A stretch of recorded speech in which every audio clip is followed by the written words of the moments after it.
The Theogony. From the Heliconian muses let us begin to sing, who hold the great and holy Mount of Helicon, and dance on soft feet about the deep blue spring and the altar of the almighty son of Cronos, and, when they have washed their tender bodies in Permesus, or in the horse's spring or Olmaeus, make their fair, lovely dances upon highest Helicon, and move with vigorous feet. Thence they arise and go abroad by night, veiled in thick mist, and utter their song with lovely voice, praising Zeus the Aegis holder, and queenly Hera of Argos, who walks on golden sandals, and the daughter of Zeus the Aegis holder, bright-eyed Athene, and Phoebus Apollo, and Artemis who delights in arrows, and Poseidon the earth-holder who shakes the earth, and reverend Themis, and quick-glancing Aphrodite, and Hebe with the crown of gold, and fair Dione, Leto, Iapetus, and Cronos the crafty counselor, Eos and great Helios, and bright Selene, Earth too, and great Oceanus, and dark Night, and the holy race of all the other deathless ones that are forever. And one day they taught Hesiod glorious song while he was shepherding his lambs under holy Helicon. And this word first the goddesses said to me, the muses of Olympus, daughters of Zeus, who holds the Aegis. Shepherds of the wilderness, wretched things of shame, mere bellies, we know how to speak many false things as though they were true, but we know, when we will, to utter true things. So said the ready-voiced daughters of great Zeus, and they plucked and gave me a rod, a shoot of sturdy laurel, a marvelous thing, and breathed into me a divine voice to celebrate things that shall be, and things there were aforetime, and they bade me sing of the race of the blessed gods that are eternally, but ever to sing of themselves, both first and last. But why all this about oak or stone? Come thou, let us begin with the muses who gladden the great spirit of their father Zeus in Olympus with their songs, telling of things that are, and that shall be, and that were aforetime with consenting voice. Unwearying flows the sweet sound from their lips, and the house of their father Zeus, the loud thunderer, is glad at the lily-like voice of the goddesses as it spread abroad, and the peaks of snowy Olympus resound, and the homes of the immortals. And they, uttering their immortal voice, celebrate in song, first of all, the reverend race of the gods from the beginning, those whom earth and wide heaven begot, and the gods sprung of these, givers of good things. Then next the goddesses sing of Zeus, the father of gods and men, as they begin and end their strain, how much he is the most excellent among the gods and supreme in power. And again they chant the race of men and strong giants, and gladden the heart of Zeus within Olympus, the Olympian muses, daughters of Zeus the Aegis holder. Them in Pieria did Mnemosyne Memory, who reigns over the hills of Eleuther, bear of union with the father, the son of Cronos, a forgetting of ills and a rest from sorrow. For 9 nights did wise Zeus lie with her, entering her holy bed remote from the immortals. And when a year was past, and the seasons came round as the months waned, and many days were accomplished, she bare 9 daughters, all of one mind, whose hearts are set upon song, and their spirit free from care, a little way from the topmost peak of snowy Olympus. There are their bright dancing places and beautiful homes, and beside them the Graces and Himerus Desire live in delight. and they, uttering through their lips a lovely voice, sing the laws of all, and the goodly ways of the immortals, uttering their lovely voice. Then went they to Olympus, delighting in their sweet voice, with heavenly song, and the dark earth resounded about them as they chanted, and a lovely sound rose up beneath their feet as they went to their Father. And he was reigning in heaven, himself holding the lightning and glowing thunderbolt, when he had overcome by might his father Kronos. And he distributed fairly to the immortals their portions, and declared their privileges.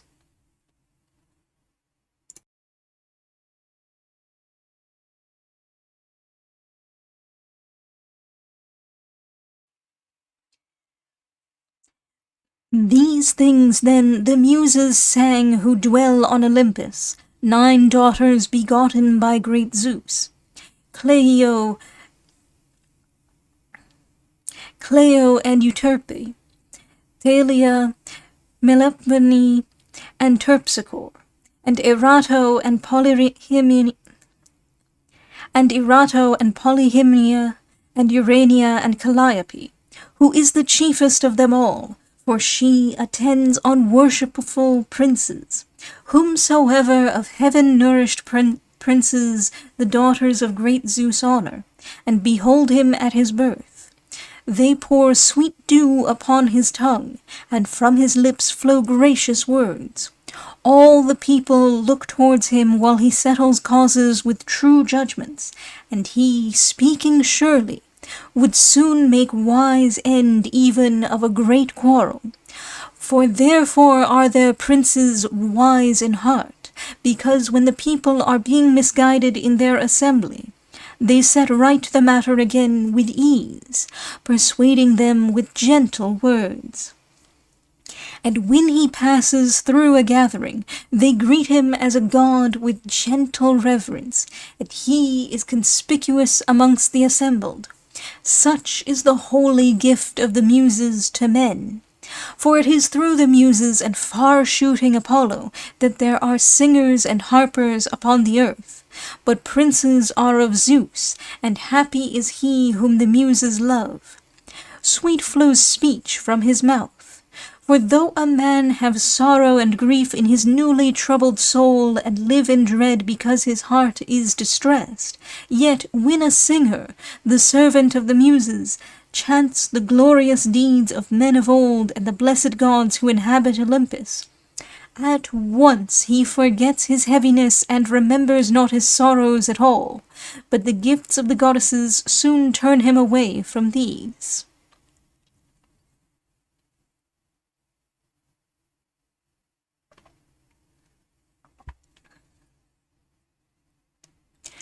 Hail, children of Zeus! Grant lovely song and celebrate the holy race of the deathless gods who are forever, those that were born of earth and starry heaven and gloomy night, and them that briny sea did rear. Tell how at the first gods and earth came to be, and rivers, and the boundless sea with its raging swell, and the gleaming stars, and the wide heaven above, and the gods who were born of them, givers of good things, and how they divided their wealth, and how they shared their honors amongst them, and also how at the first they took many-folded Olympus. These things declare to me from the beginning, ye Muses who dwell in the house of Olympus, and tell me which of them first came to be.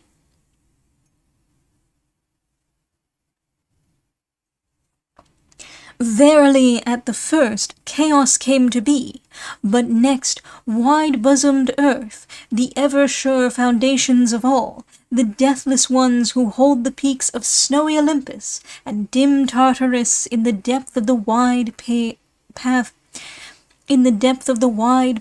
earth, and Eros, love, fairest among the deathless gods, who unnerves the limbs and overcomes the mind and wise counsels of all gods and all men within them. From chaos came forth Erebus and black night, but of night were born ether and day. whom she conceived and bare from union in love with Erebus. And earth first bare starry heaven, equal to herself, to cover her on every side, and to be an ever sure abiding place for the blessed gods. And she brought forth long hills, graceful haunts of the goddess nymphs who dwell amongst the glens of the hills. She bare also the fruitless deep with his raging swell, Pontus, without sweet union of love. But afterwards she lay with heaven and bare deep swirling Oceanus. This book. Who are you in this book? But afterwards she lay with heaven and bare deep swirling Oceanus, Ceus and Creus, and Hyperion and Iapetus, Theia and Rhea, Themis and Mnemosyne, and gold-crowned Phoebe, and lovely Tethys. After them was born Cronos, the wily, youngest, and most terrible of her children, and he hated his lusty sire.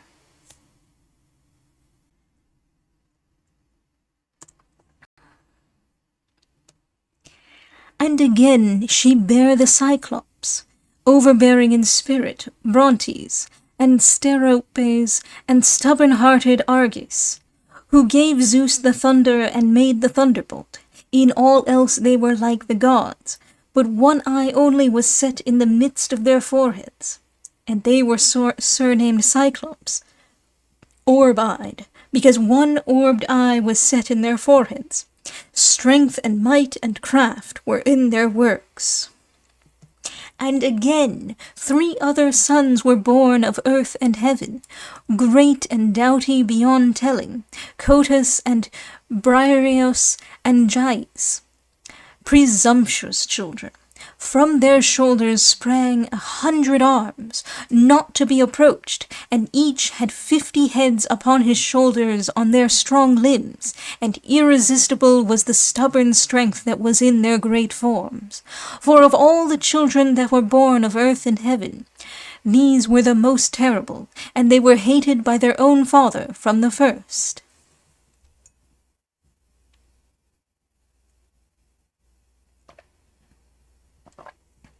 And he used to hide them all away in a secret place of earth so soon as each was born, and would not suffer them to come up into the light.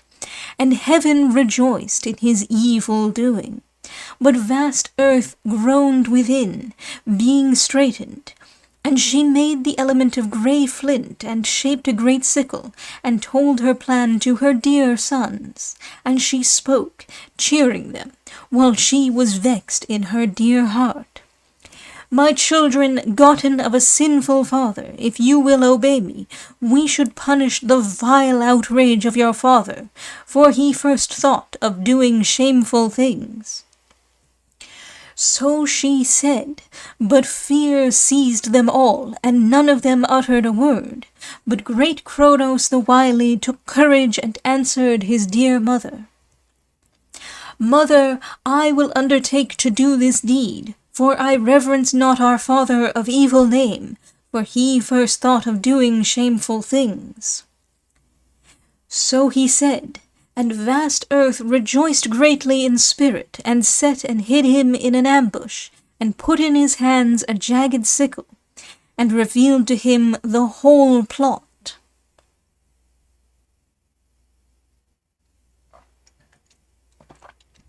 And heaven came, bringing on night and longing for love, and he lay about earth, spreading himself full upon her. Then the sun from his ambush stretched forth his left hand, and in his right took the great long sickle with jagged teeth, and swiftly lopped off his own father's members, and cast them away to fall behind him. And not vainly did they fall from his hand, for all the bloody drops that gushed forth earth received, and as the seasons moved round she bare the strong Erinyes, and the great giants with gleaming armor, holding long spears in their hands, and the nymphs whom they call Meliae, all over the boundless earth. And so soon as he had cut off the members with flint and cast them from the land into the surging sea, they were swept away over the main a long time, and a white foam spread around them from the immortal flesh, and in it there grew a maiden. First she drew near holy Cythera, and from there afterwards she came to sea-girt Cyprus, and came forth an awful and lovely goddess, and grass grew up about her beneath her shapely feet. Her gods and men call Aphrodite, and the foam-born goddess and rich-crowned Cytherea. And the foam-born goddess and rich-crowned Cytherea, because she grew amid the foam, and Cytherea, because she reached Cythera, and Cyprogenes, because she was born in billowy Cyprus, and Philomedes, because sprang from the members. And with her went Eros, and comely Desire followed her at her birth, at the first, and as she went into the assembly of the gods. This honor she has from the beginning, and this is the portion allotted to her amongst men and undying gods. The whisperings of maidens and smiles and deceits with sweet delight and love and graciousness. But these sons whom he begot himself, great heaven used to call Titans, strainers, in reproach, for he said that they strained and did presumptuously a fearful deed, and that vengeance for it would come afterwards. And night bare hateful doom and black fate and death, and she bare sleep and the tribe of dreams, and again the goddess murky night, though she lay with none, bare blame and painful woe, and the Hesperides who guard the rich golden apples, and the trees bearing fruit beyond glorious ocean. Also she bare the destinies and ruthless avenging fates, Clotho and Lachesis and Atropos, who give men at their birth both evil and good to have, and they pursue the transgressions of men and of gods, and these goddesses never cease from their dread anger until they punish the sinner with a sore penalty. Also deadly night bare Nemesis, indignation, to afflict mortal men, and after her deceit and friendship and hateful age and hard-hearted strife. But abhorred strife bare painful toil and forgetfulness and famine and tearful sorrows, fightings also, battles, murders, manslaughters, quarrels, lying words, disputes, lawlessness and ruin, all of one nature, and oath who most troubles men upon earth when anyone wilfully swears a false oath. And Sea begat Nereus, the eldest of his children, who is true and lies not. And men call him the old man, because he is trusty and gentle, and does not forget the laws of righteousness, but thinks just and kindly thoughts. And yet again he got great Thaumas, and proud Phoricys, being mated with earth, and fair-cheeked Ceto and Eurybia, who has a heart of flint within her.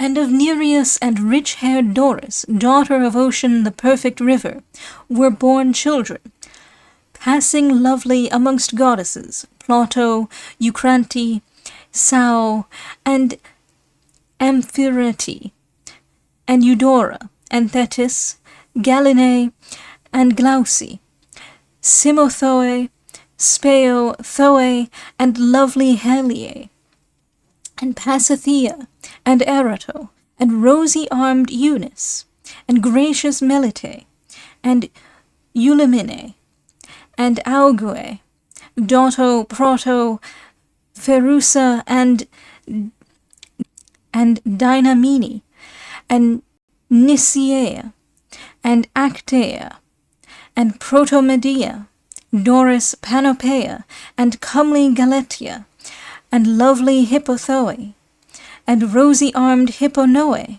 and Cimodoce, who with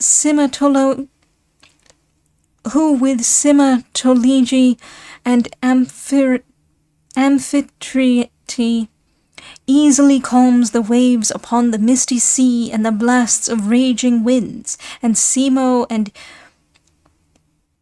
Ione, and rich-crowned Alamede, and Glauconomi, fond of laughter, and Pontoporea, Leagori, Euagori, and Laomedea, and Polynoi, and Autonoi, and Lysianassa, and Uranie, lovely of shape and without blemish of form, and Samathe of charming figure, and divine Menippe, Neso, Eupompe, Themisto, Pronoi, and Nemertes, who has the nature of her deathless father. These 50 daughters sprang from blameless Nereus, skilled in excellent crafts. And Thaumas wedded Electra, the daughter of deep-flowing ocean. And she bare him swift Iris and the long-haired Harpies, Aelo, storm-swift, and Ocypetes, swift flyer, who on their swift wings keep pace with the blasts of the winds and the birds, for quick as time they dart along. And again, Ceto bare to Phorcys the fair-cheeked Graeae, sisters grey from their birth, and both deathless gods and men who walk on earth call them Graeae. Pemphredo well-clad and saffron-robed Enyo, and the Gorgons who dwell beyond glorious ocean in the frontier land towards night, where are the clear-voiced Hesperides, Stheno, and Euryale, and Medusa who suffered a woeful fate. She was mortal, but the two were undying and grew not old. With her lay the dark-haired one in a soft meadow amid spring flowers, and when Perseus cut off her head, there sprang forth great Creosaur, and the horse Pegasus, who is so called because he was born near the springs, Pegae, of ocean, and that other because he held a golden blade, Aor, in his hands. Now Pegasus flew away and left the earth, the mother of flocks, and came to the deathless gods. And he dwells in the house of Zeus, and brings to wise Zeus the thunder and lightning. But Chrysaor was joined in love to Caliro, the daughter of glorious ocean, and begot 3-headed Geryones. Him mighty Heracles slew in sea-girt Erythea by his shambling oxen on that day when he drove the wide-browed oxen to holy Tiryns, and had crossed the ford of ocean and killed Orthus and Eurytion, the herdsman, in the dim stead out beyond glorious ocean.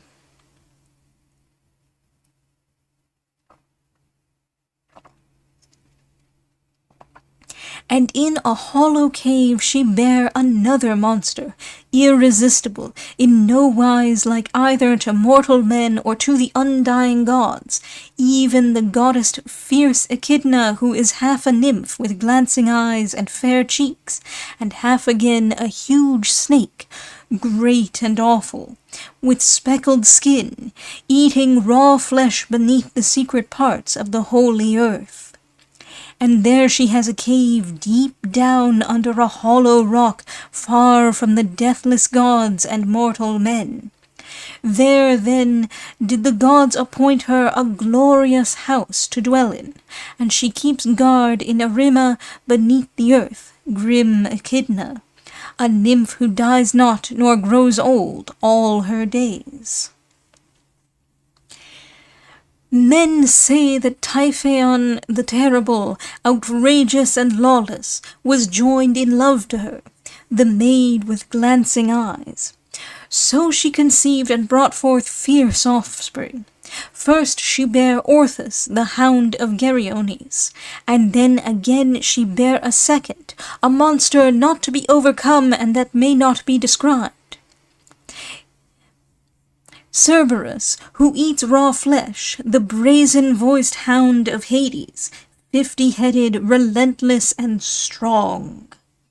And again she bore a third, the evil-minded Hydra of Lerna, whom the goddess white-armed Hera nourished, being angry beyond measure with the mighty Heracles.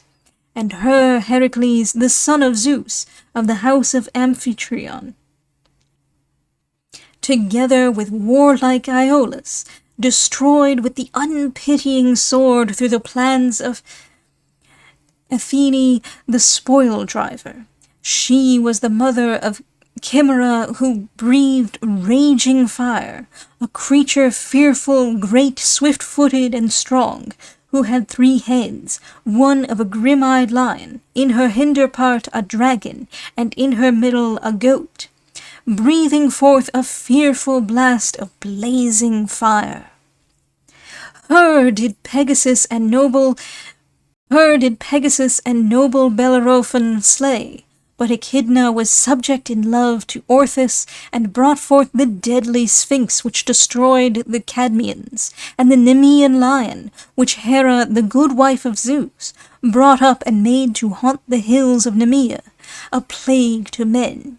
There he preyed upon the tribes of her own people, and had power over Tretus of Nemea and Apicus. Yet the strength of stout Heracles overcame him. And Ceto was joined in love to Phorcys, and bare her youngest, the awful snake who guards the apples all of gold in the secret places of the dark earth at its great bounds.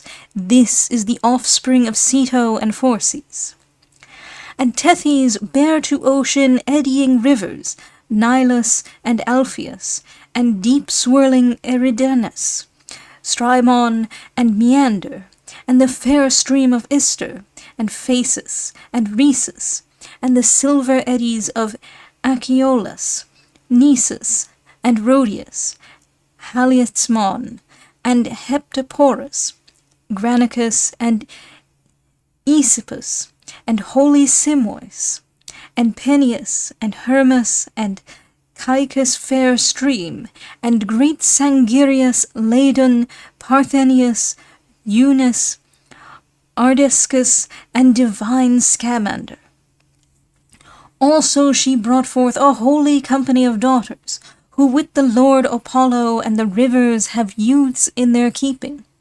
To this charge Zeus appointed them, Patho and Admete, and Ianthe, and Electra, and Doris, and Primno, and Urania divine in form, Hippo, Clymene, Rhodea, and Calliroe, Zeuxo, and Clytie, and Idaea, and Pasithoe, Plexora, and Galaxora, and lovely Dione, Melobosus, and Thoe, and handsome Polydora, Circeus, lovely of form, and soft-eyed Pluto, Perseus, Ianeira, Acaste, Xanthe, Petrea, the fair, Menestho, and Europa, Metis, and Euronome, and Telesto, saffron-clad, Chryses, and Asia, and charming Calypso, Eudora, and Tyche, Amphiro, and Ocero, and Styx, who is the chiefest of them all. These are the eldest daughters that sprang from Ocean and Tethys.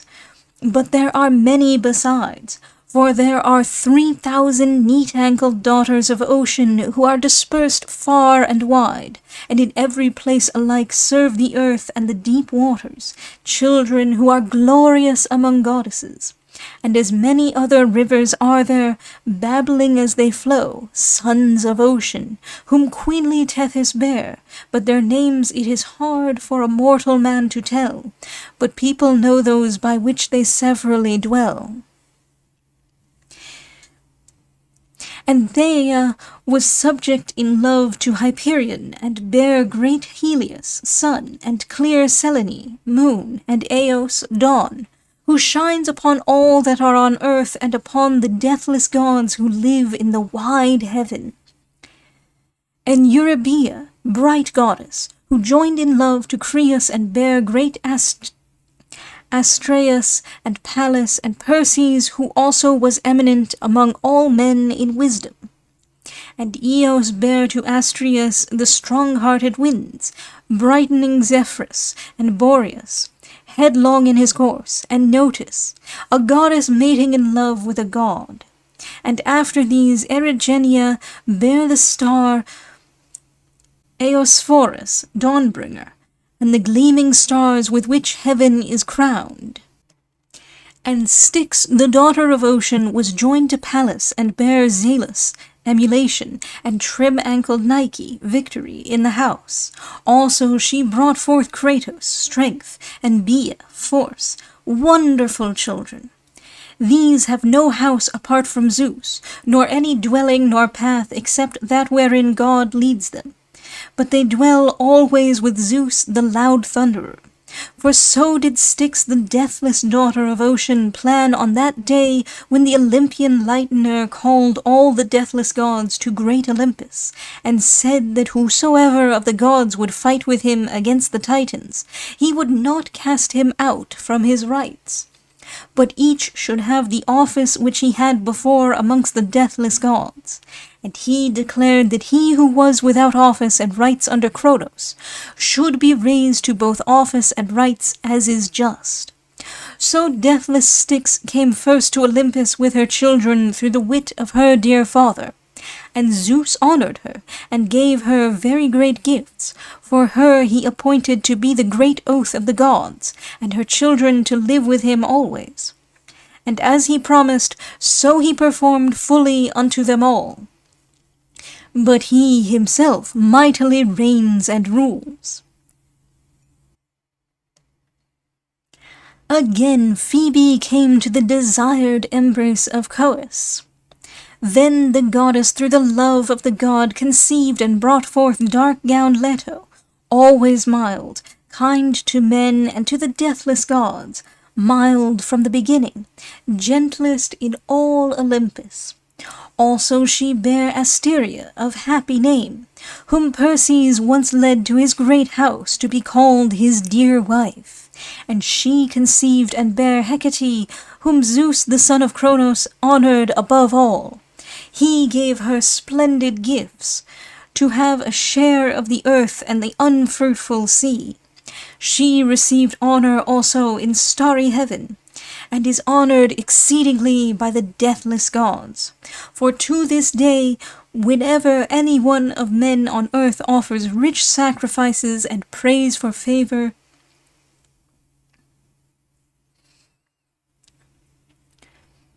according to custom, he calls upon Hecate. Great honor comes full easily to him whose prayers the goddess receives favorably, and she bestows wealth upon him. For the power surely is with her.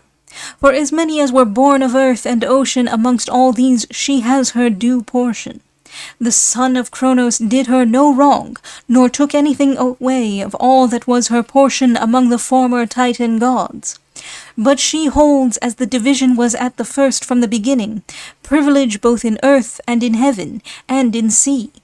Also, because she is an only child, the goddess receives not less honor, but much more still, for Zeus honors her. Whom she will she greatly aids and advances. She sits by worshipful kings in judgment, and in the assembly whom she will is distinguished among the people. And when men arm themselves for the battle that destroys men, then the goddess is at hand to give victory and grant glory readily to whom she will. Good is she also when men contend at the games, for thereto the goddess is with them and profits them. And he who by might and strength gets the victory wins the rich prize easily with joy, and brings glory to his parents. And she is good to stand by horsemen, whom she will, and to those whose business is in the grey discomfortable sea, and who pray to Hecate and the loud crashing earth-shaker, Easily the glorious goddess gives great catch, and easily she takes it away as soon as seen, if so she will. She is good in the byre with Hermes to increase the stock. The droves of keen and wide herds of goats and flocks of fleecy sheep, if she will, she increases from a few, or makes many to be less. So then, albeit her mother's only child, she is honoured amongst all the deathless gods. And the son of Cronos made her a nurse of the young who after that day saw with their eyes the light of all-seeing dawn. So from the beginning she is a nurse of the young, and these are her honours. But Rhea was subject in love to Cronos, and bare splendid children, Hesiod, Demeter, and gold-shod Hera, and strong Hades, pitiless in heart, who dwells under the earth, and the loud-crashing earth-shaker, and wise Zeus, father of gods and men, by whose thunder the wide earth is shaken. These great Cronos swallowed as each came forth from the womb to his mother's knees with this intent, that no other of the proud sons of heaven should hold the kingly office amongst the deathless gods. For he learned from earth and starry heaven that he was destined to be overcome by his own son, strong though he was, through the contriving of great Zeus. Therefore he kept no blind outlook, but watched and swallowed down his children, and unceasing grief seized Rhea. But when she was about to bear Zeus, the father of gods and men, then she besought her own dear parents, earth and starry heaven, to devise some plan with her that the birth of her dear child might be concealed, and that retribution might overtake great crafty Cronos for his own father, and also for the children whom he had swallowed down. And they readily heard and obeyed their dear daughter, and told her all that was destined to happen touching Cronos the king and his stout-hearted son. So they sent her to Leitus, to the rich land of Crete, when she was ready to bear great Zeus, the youngest of her children. Him did vast earth receive from Rhea in wide Crete to nourish and to bring up. Thither came earth carrying him swiftly through the black night to Lyctus first, and took him in her arms and hid him in a remote cave beneath the secret places of the holy earth on thick-wooded Mount Aegeum. But to the mightily ruling Son of Heaven, the earlier king of the gods, she gave a great stone wrapped in swaddling clothes. Then he took it in his hands and thrust it down into his belly. Wretch!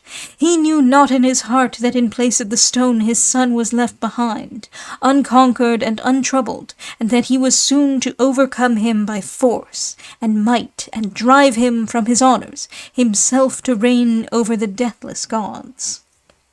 After that the strength and glorious limbs of the prince increased quickly, and as the years rolled on, great Cronos the wily was beguiled by the deep suggestions of earth, and brought up again his offspring, vanquished by the arts and might of his own son, and he vomited up first the stone which he had swallowed last, and Zeus set it fast in the wide-pathed earth at goodly Pytho under the glens of Parnassus, to be a sign thenceforth and a marvel to mortal men. And he set free from their deadly bonds the brothers of his father, sons of heaven, whom his father in his foolishness had bound. And they remembered to be grateful to him for his kindness, and gave him thunder and the glowing thunderbolt and lightning. For before that, huge earth had hidden these. In them he trusts and rules over mortals and immortals. Now Iapetus took to wife the neat-ankled mad Clymene, daughter of Ocean, and went up with her into one bed. And she bare him a stout-hearted son, Atlas. Also she bare very glorious Menoetis, and clever Prometheus, full of various wiles, and scatter-brained Epimetheus, who from the first was a mischief to men who eat bread. For it was he who first took of Zeus the woman, the maiden whom he had formed. But Menœtius was outrageous, and far-seeing Zeus struck him with a lurid thunderbolt, and sent him down to Erebus because of his mad presumption and exceeding pride. And Atlas through hard constraint upholds the wide heaven with unwearying head and arms, standing at the borders of the earth before the clear-voiced Hesperides. For this lot wise Zeus assigned to him, and ready-witted Prometheus he bound with inextricable bonds, cruel chains, and drove a shaft through his middle, and set on him a long-winged eagle, which used to eat his immortal liver. But by night the liver grew as much again every way as the long-winged bird devoured in the whole day.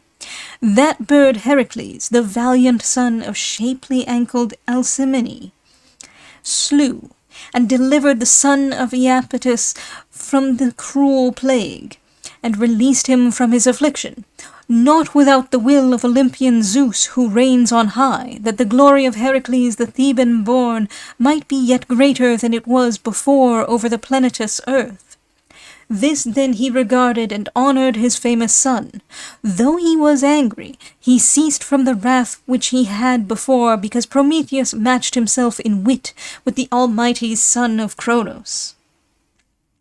For when the gods and mortal men had a dispute at Mecone, even then Prometheus was forward to cut up a great ox, and set portions before them, trying to befool the mind of Zeus. Before the rest he set flesh and inner parts thick with fat upon the hide, covering them with an ox paunch. But for Zeus he put the white bones dressed up with cunning art, and covered with shining fat. Then the father of men and of gods said to him, "Son of Iapetus, most glorious of all lords, good sir, how unfairly you have divided the portions." So said Zeus, whose wisdom is everlasting, rebuking him. But wily Prometheus answered him, smiling softly, and not forgetting his cunning trick. "Zeus, most glorious and greatest of the eternal gods, take whichever of these portions your heart within you bids." So he said, thinking trickery. But Zeus, whose wisdom is everlasting, saw and failed not to perceive the trick, and in his heart he thought mischief against mortal men, which also was to be fulfilled. With both hands he took up the white fat, and was angry at heart, and wrath came to his spirit when he saw the white ox bones craftily tricked out. And because of this the tribes of men upon earth burn white bones to the deathless gods upon fragrant altars. But Zeus who drives the clouds was greatly vexed, and said to him, "Son of Iapetus, clever above all, so, sir, you have not forgotten your cunning arts." So spake Zeus in anger, whose wisdom is everlasting, and from that time he was always mindful of the trick, and would not give the power of unwearying fire to the Melian race of mortal men who live on the earth. But the noble son of Iapetus outwitted him, and stole the far-seen gleam of unwearying fire in a hollow fennel stalk. And Zeus, who thunders on high, was stung in spirit, and his dear heart was angered when he saw amongst men the far-seen ray of fire.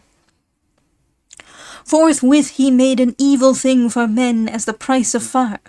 For the very famous limping god formed of earth the likeness of a shy maiden, as the son of Cronos willed.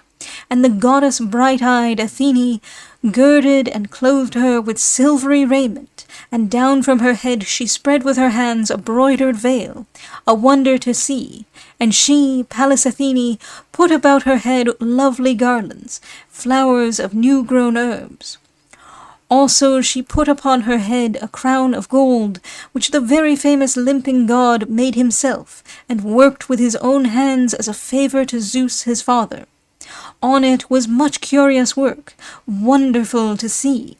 For of the many creatures which the land and sea rear up, he put most upon it, wonderful things, like living beings with voices, and great beauty shone out from it. But when he had made the beautiful evil to be the price for the blessing, he brought her out, delighting in the finery which the bright-eyed daughter of a mighty father had given her, to the place where the other gods and men were. And wonder took hold of the deathless gods and mortal men when they saw that which was sheer guile, not to be withstood by men. For from her is the race of women and female kind. Of her is the deadly race and tribe of women who live amongst mortal men to their great trouble. No helpmeets in hateful poverty, but only in wealth.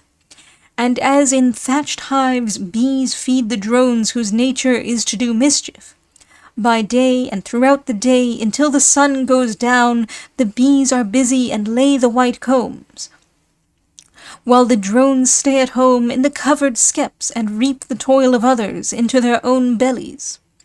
Even so Zeus, who thunders on high, made women to be an evil to mortal men, with a nature to do evil. And he gave them a second evil to be the price for the good they had. Whoever avoids marriage and the sorrows that women cause, and will not wed, reaches deadly old age without anyone to tend his years, and though he at least has no lack of livelihood while he lives yet, when he is dead, his kinsfolk divide his possessions amongst them. And as for the man who chooses the lot of marriage and takes a good wife suited to his mind, evil continually contends with good. For whoever happens to have mischievous children lives always with unceasing grief in his spirit and heart within him, and this evil cannot be healed. So it is not possible to deceive or go beyond the will of Zeus, for not even the son of Iapetus, kindly Prometheus, escaped his heavy anger, but of necessity strong bands confined him, although he knew many a while.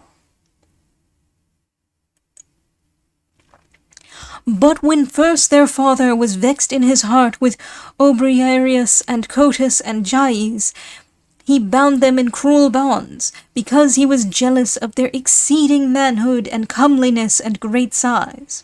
And he made them live beneath the wide-pathed earth, where they were afflicted, being set to dwell under the ground, at the end of the earth, at its great borders, in bitter anguish for a long time, and with great grief at heart. But the son of Cronos and the other deathless gods whom rich-haired Rhea bare from union with Cronos, brought them up again to the light at earth's advising. For she herself recounted all things to the gods fully, how that with these they would gain victory and a glorious cause to vaunt themselves. For the Titan gods and as many as sprang from Cronos had long been fighting together in stubborn war with heart-grieving toil, the lordly Titans from high Othyres, but the gods, givers of good, whom rich-haired Rhea bare in union with Cronos, from Olympus. So they, with bitter wrath, were fighting continually with one another at that time for 10 full years, and the hard strife had no close or end for either side, and the issue of the war hung evenly balanced. But when he had provided those three with all things fitting, nectar and ambrosia which the gods themselves eat, and when their proud spirit revived within them, all after they had fed on nectar and delicious ambrosia, then it was that the Father of men and gods spoke amongst them.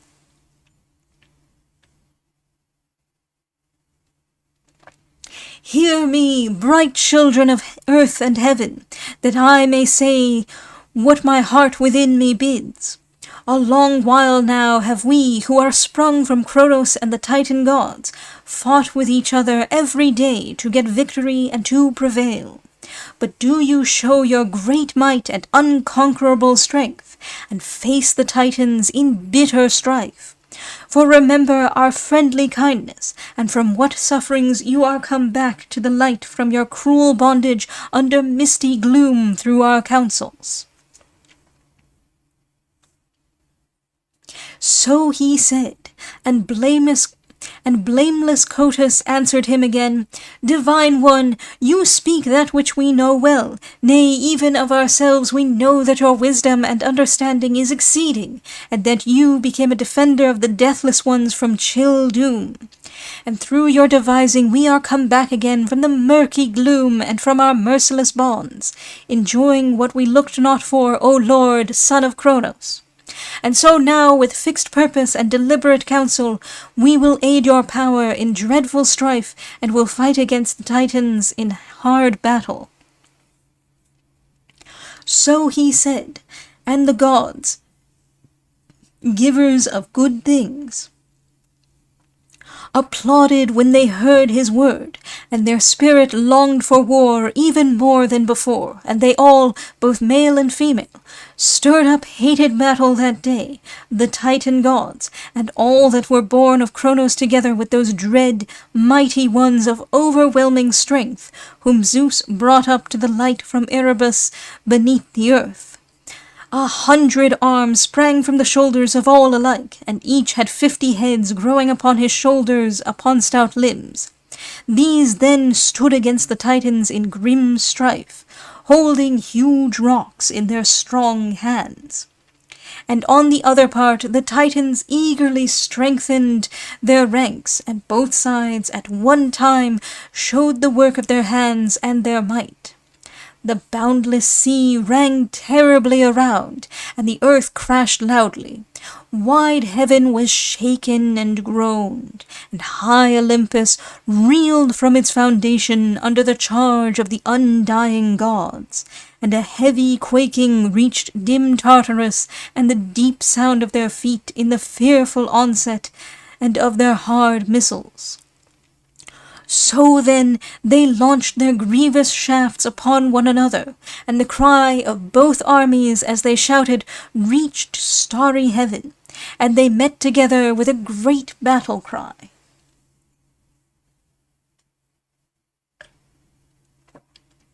Then Zeus no longer held back his might, but straight his heart was filled with fury, and he showed forth all his strength. From heaven and from Olympus he came forthwith, hurling his lightning. The bolts flew thick and fast from his strong hand, together with thunder and lightning, whirling an awesome flame. The life-giving earth crashed around in burning, and the vast wood crackled loud with fire all about. All the land seethed, and ocean's streams, and the unfruitful sea. The hot vapor lapped round the earth-born Titans. Flame unspeakable rose to the bright upper air. The flashing glare of the thunderstone and lightning blinded their eyes for all that there were strong. Astounding heat seized chaos, and to see with eyes and to hear the sound with ears, it seemed easy, even as if earth and wide heaven above came together. For such a mighty crash would have arisen if earth were being whirled to ruin, and heaven from on high were hurling her down. So great a crash was there while the gods were meeting together in strife. Also the winds brought rumbling earthquake and dust storm, thunder and lightning and the lurid thunderbolt, which are the shafts of great Zeus, and carried the clangor and the war cry into the midst of the two hosts. A horrible uproar of terrible strife arose. Mighty deeds were shown, and the battle inclined. But until then they kept at one another and fought continually in cruel war.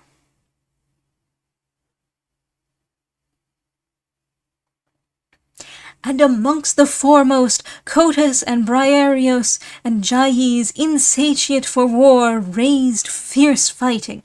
300 rocks, one upon another, they launched from their strong hands, and overshadowed the Titans with their missiles, and buried them beneath the wide-pathed earth, and bound them in bitter chains when they had conquered them by their strength, for all their great spirit, as far beneath the earth to Tartarus.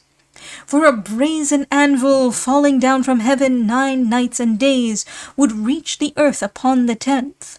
And again a brazen anvil falling from earth 9 nights and days would reach Tartarus upon the 10th.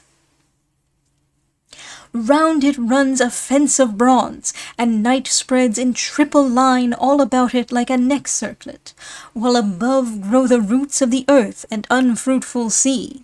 There by the counsel of Zeus who drives the clouds, the Titan gods are hidden under misty gloom, in a dank place where are the ends of the huge earth, and they may not go out. For Poseidon fixed gates of bronze upon it, and a wall runs all round it on every side.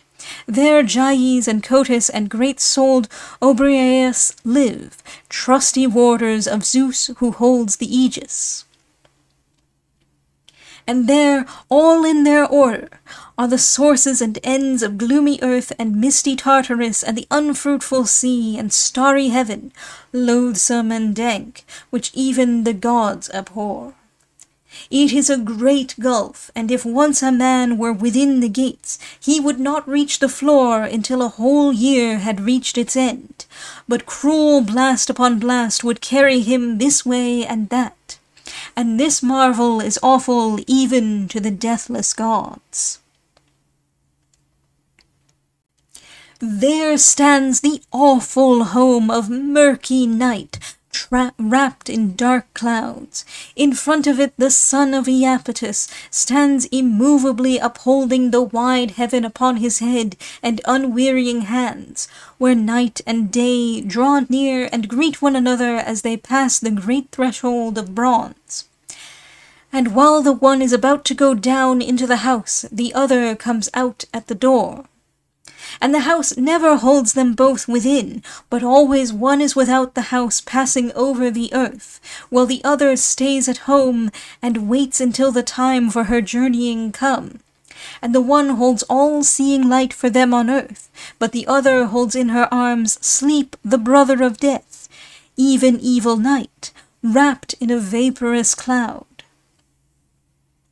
And there the children of dark night have their dwellings, Sleep and Death, awful gods.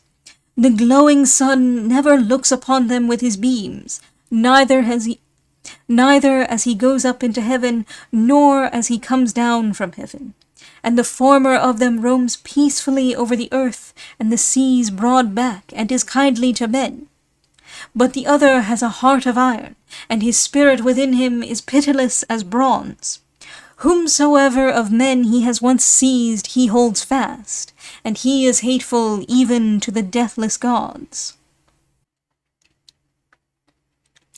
There in front stand the echoing halls of the god of the lower world, strong Hades, and of awful Persephone. A fearful hound guards the house in front, pitiless, and he has a cruel trick. On those who go in he fawns with his tail and both his ears, but he suffers them not to go out back again, but keeps watch and devours whomsoever he catches going out of the gates of strong Hades and awful Persephone. And there dwells the goddess loathed by the deathless gods, terrible Styx, eldest daughter of back-flowing ocean. She lives apart from the gods in her glorious house, vaulted over with great rocks and propped up to heaven all round with silver pillars.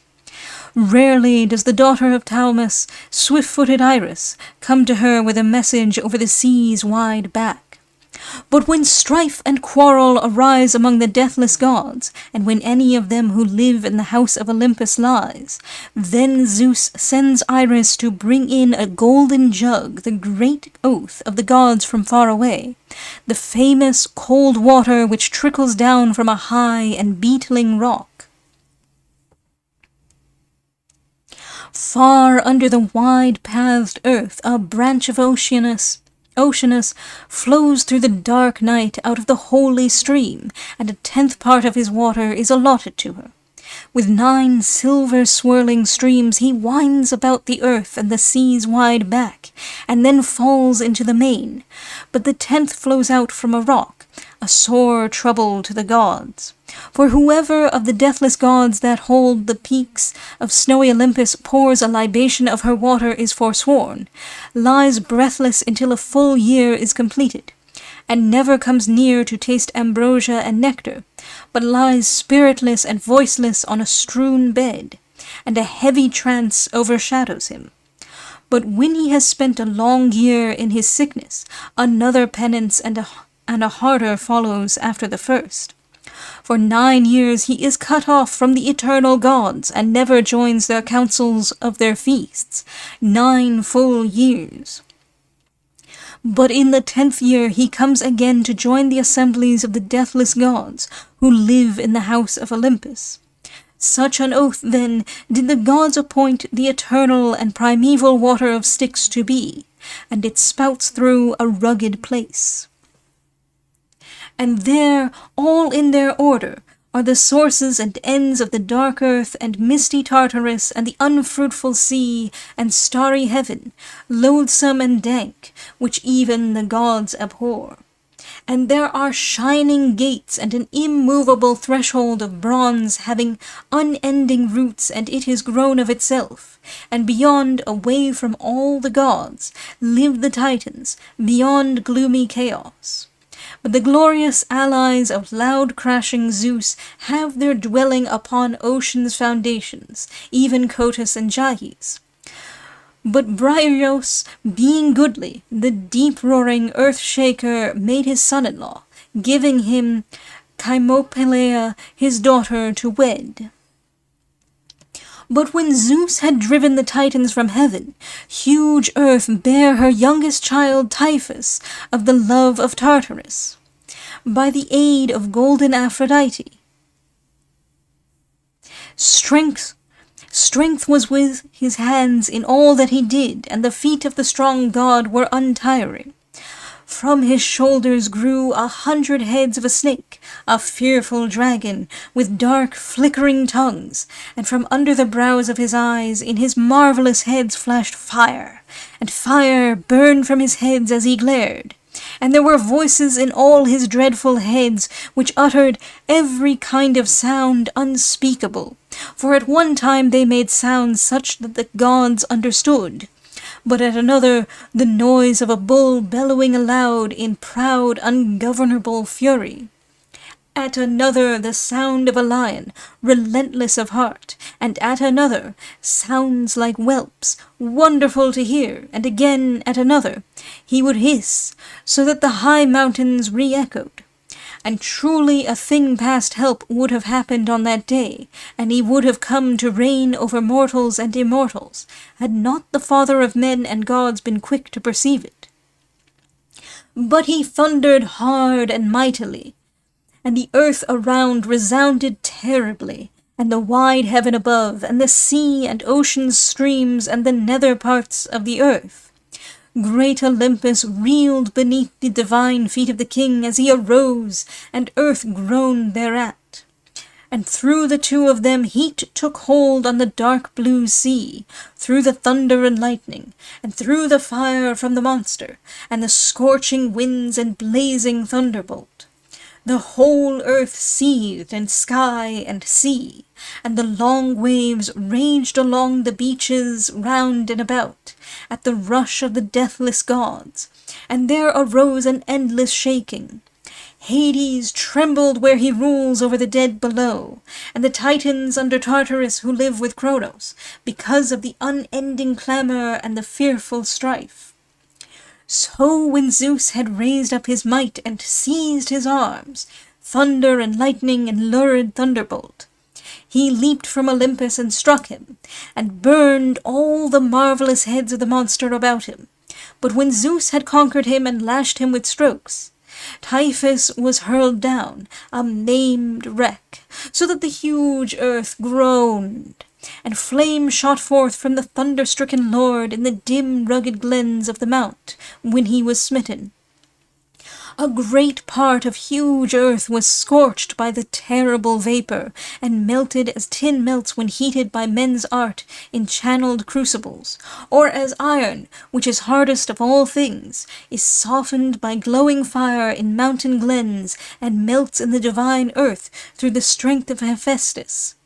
Even so, then, the earth melted in the glow of the blazing fire, and in the bitterness of his anger Zeus cast him into wide Tartarus. And from Typhus come boisterous winds which blow damply, except Notus and Boreas and clear Zephyr. These are a God-sent kind, and a great blessing to men, but the others blow fitfully upon the seas.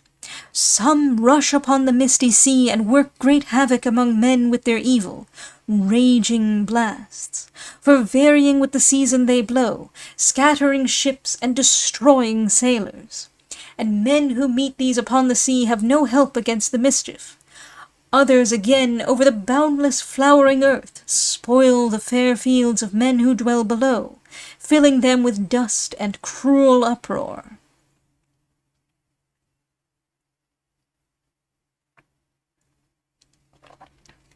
But when the blessed gods had finished their toil and settled by force their struggle for honors with the Titans, they pressed far-seeing Olympian Zeus to reign and to rule over them, by earth's prompting. So he divided their dignities amongst them.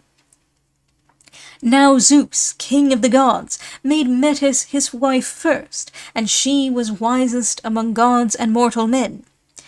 But when she was about to bring forth the goddess bright-eyed Athene, Zeus craftily deceived her with cunning words, and put her in his own belly, as earth and starry heaven advised. For they advised him so, to the end that no other should hold royal sway over the eternal gods in place of Zeus.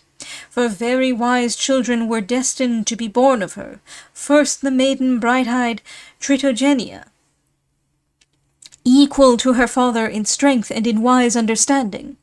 But afterwards she was to bear a son of overbearing spirit, king of gods and men.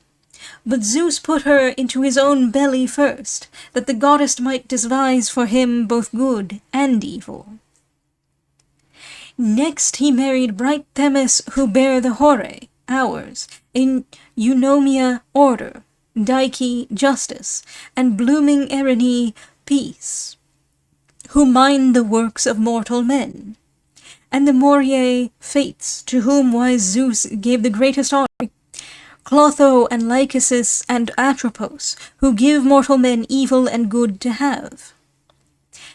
And Eurynome, the daughter of Ocean, beautiful in form, bare him 3 fair-cheeked Charites, Graces, Aglaea, and Euphrosyne, and lovely Thalia, from whose eyes as they glanced flowed love that unnerves the limbs, and beautiful is their glance beneath their brows.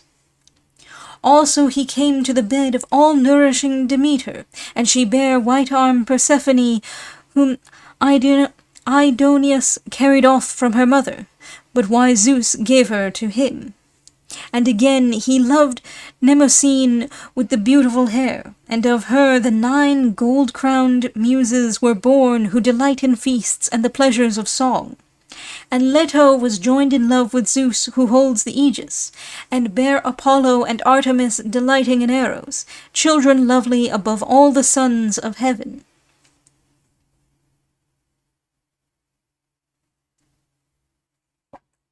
Lastly, he made Hera his blooming wife, and she was joined in love with the king of gods and men, and brought forth Hebe and Ares and Eileithyia.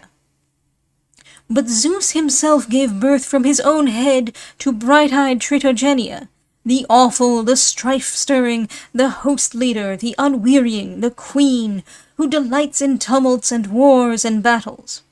But Hera, without union with Zeus, for she was very angry and quarrelled with her mate, bare famous Hephaestus, who is skilled in crafts more than all the sons of heaven.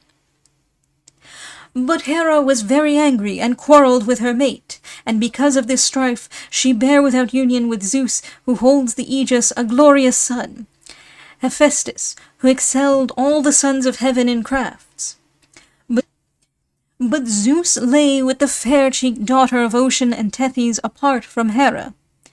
Deceiving Metis thought, although she was full wise, But he seized her with his hands and put her in his belly, for fear that she might bring forth something stronger than his thunderbolt. Therefore did Zeus, who sits on high and dwells in the ether, swallow her down suddenly. But she straightway conceived Pallas Athene, and the father of men and gods gave her birth by way of his head on the banks of the river Trito. And she remained hidden beneath the inward parts of Zeus, even Metis, Athena's mother, worker of righteousness, who was wiser than gods and mortal men. There the goddess Athena received that whereby she excelled in strength all the deathless ones who dwell in Olympus, she who made the host-scaring weapon of Athena. And with it Zeus gave her birth, arrayed in arms of war. And of Amphitrite and the loud roaring earth-shaker was born great, wide-ruling Triton, and he owns the depths of the sea, living with his dear mother and the lord his father in their golden house, an awful god. Also Cytherea bare to Ares the shield-piercer, Panic and Fear, terrible gods who drive in disorder the close ranks of men in numbing war, with the help of Ares, sacker of towns, and Harmonia, whom high-spirited Cadmus made his wife. And Maia, the daughter of Atlas, bare to Zeus glorious Hermes, the herald of the deathless gods, for she went up into his holy bed. And Semele, daughter of Cadmus, was joined with him in love, and bare him a splendid son, joyous Dionysus, a mortal woman, an immortal son, and now they are both gods, and now they both are gods. And Alcmena was joined in love with Zeus, who drives the clouds, and bare mighty Heracles. And Hephaestus, the famous lame one, made Aglaia, youngest of the Graces, his buxom wife. And golden-haired Dionysus made brown-haired Ariadne, the daughter of Minos, his buxom wife, and the son of Cronos made her deathless and unaging for him. And mighty Heracles, the valiant son of neat-ankled Alcmena, when he had finished his grievous toils, made Hebe, the child of great Zeus, and gold-shod Hera his shy wife, in snowy Olympus. Happy he, for he has finished his great works, and lives amongst the undying gods, untroubled and unaging all his days. And Perseus, the daughter of Ocean, bare to unwearying Helios Circe and Aeetes the king, and Aeetes, the son of Helios, who shows light to men, took to wife fair-cheeked Idia, daughter of Ocean, the perfect stream, by the will of the gods. And she was subject to him in love through golden Aphrodite, and bare him neat-ankled Medea. And now farewell, you dwellers on Olympus, and you islands and continents, and thou briny sea within. Now sing the company of goddesses, sweet-voiced muses of Olympus, daughter of Zeus who holds the aegis, even those deathless one who lay with mortal men and bare children like unto gods. Demeter, bright goddess, was joined in sweet love with the hero Iasion in a thrice-ploughed fallow in the rich land of Crete, and bare Plutus, a kindly god who goes everywhere over land and the sea's wide back, and him who finds him and into whose hands he comes he makes rich, bestowing great wealth upon him. And Harmonia, the daughter of golden Aphrodite, bare to Cadmus Ino, and Semele, and fair-cheeked Agave, and Autonoe, whom long-haired Aristeus wedded, and Polydorus also in rich-crowned Thebe. And the daughter of Ocean, Caliro, was joined in the love of rich Aphrodite with stout-hearted Creasor, and bare a son who was the strongest of all men, Geryones, whom mighty Heracles killed in sea-girt Erythea for the sake of his shambling oxen. And Eos bare to Tithonus brazen-crested Memnon, king of the Ethiopians, and the lord Emethion. And to Cephalus she bare a splendid son, strong Phaethon, a man like the gods, whom when he was a young boy in the tender flower of glorious youth with childish thoughts, daughter-loving Aphrodite seized and caught up and made a keeper of her shrine by night, a divine spirit. And the son of Aeson, by the will of the gods, led away from Aeetes, the daughter of Aeetes, the heaven-nurtured king, when he had finished the many grievous labours which the great king, overbearing Peleus, that outrageous and presumptuous doer of violence, put upon him. But when the son of Aeson had finished them, he came to Iolcus after long toil, bringing the coy-eyed girl with him on his swift ship, and made her his buxom wife. And she was subject to Iason, shepherd of the people, and bare a son Medeus, whom Charon, the son of Phyleia, brought up in the mountains, and the will of great Zeus was fulfilled.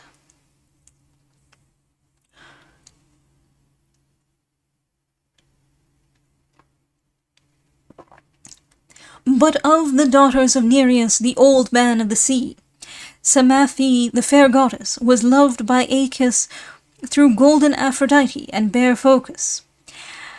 And the silver-shod goddess Thetis was subject to Peleus and brought forth lion-hearted Achilles, the destroyer of men. And Cytherea with the beautiful crown was joined in sweet love with the hero Anchises, and bare Aeneas on the peaks of Ida with its many wooded glens. And Circe, the daughter of Helios, Hyperion's son, loved steadfast Odysseus and bare Agrias and Latinus, who was faultless and strong. Also she brought forth Telegonus by the will of golden Aphrodite, and they ruled over the famous Tyrrhenians, very far off in a recess of the Holy Islands. And the bright goddess Calypso was joined to Odysseus in sweet love, and bare him Nausithous and Nausinous. These are the immortal goddesses who lay with mortal men, and bare them children like unto gods. But now, sweet-voiced muses of Olympus, daughters of Zeus who holds the aegis, sing of the company of women. Finis, that is the end of Theogony, by Hesiod.